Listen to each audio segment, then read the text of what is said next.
Okay, it's official. Tired people do not make good decisions. We're going to a christening and unfortunately I'm actually not tired anymore because I slept. I slept and I slept and I slept and I did no editing. So now I've got to try and sneakily edit today's vlog post from the back of the church. Cool, okay, anyway, so I better get cracking. I need to grab a coffee and then off I go.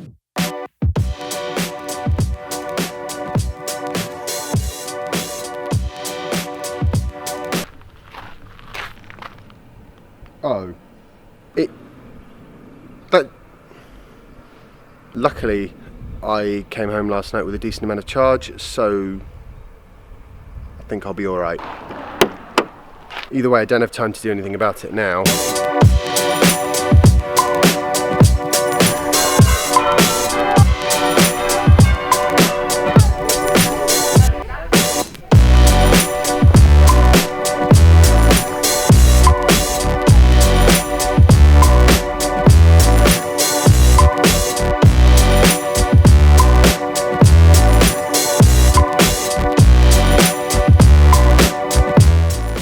So today I was going to talk about universal basic income, which seems apt because the Swiss are voting on introducing it, being the first country in the world to introduce that. It probably won't actually happen, but it's significant just the fact that they're actually thinking about introducing it. So what is it? Basically, it is everyone gets a basic income, whether they work or not.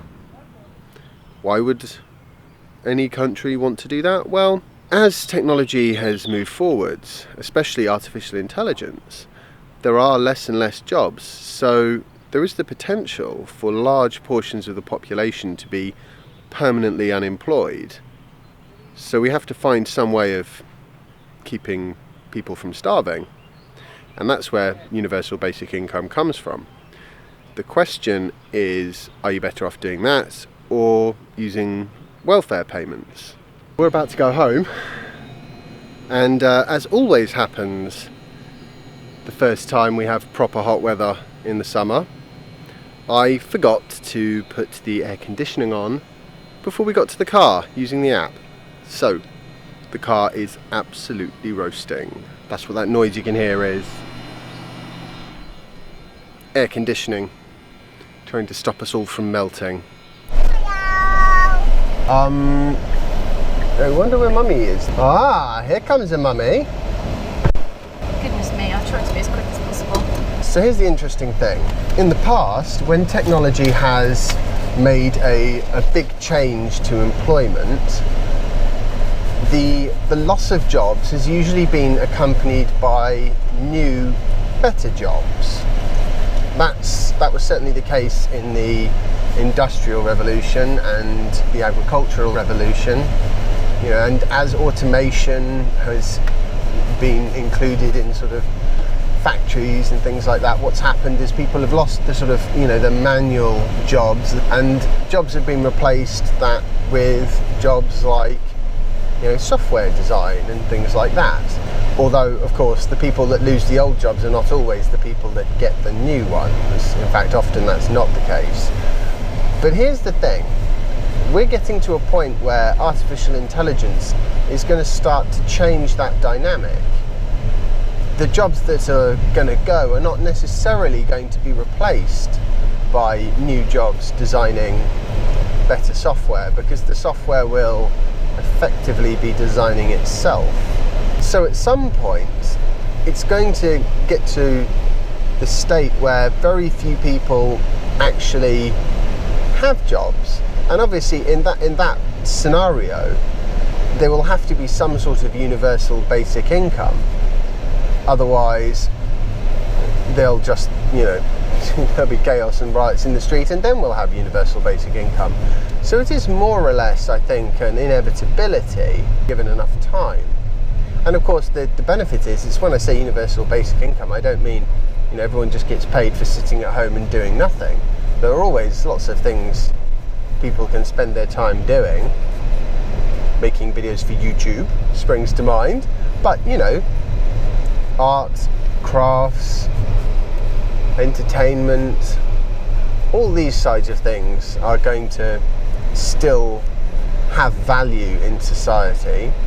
And although they're not sort of economic to do from a purely financial standpoint, that won't really be necessary, because the vast majority of the productivity of the human race will actually wind up coming from machines and automated factories. It's going to be a massive social change, and I don't think we're there yet. And so I think that's probably, well, I think the main reason why Switzerland won't vote for a universal basic income is because if they did, they share borders with a block of 28 EU countries where the standard of living is often a bit lower.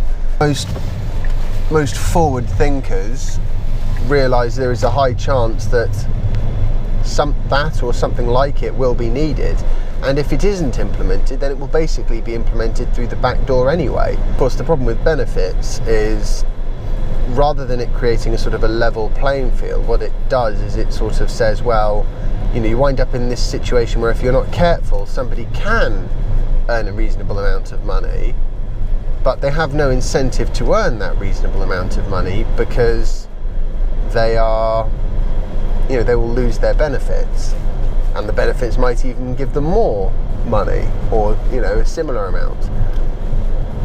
My understanding is that with universal basic income, everyone would get that, and then if you do a job, you kind of get that as well.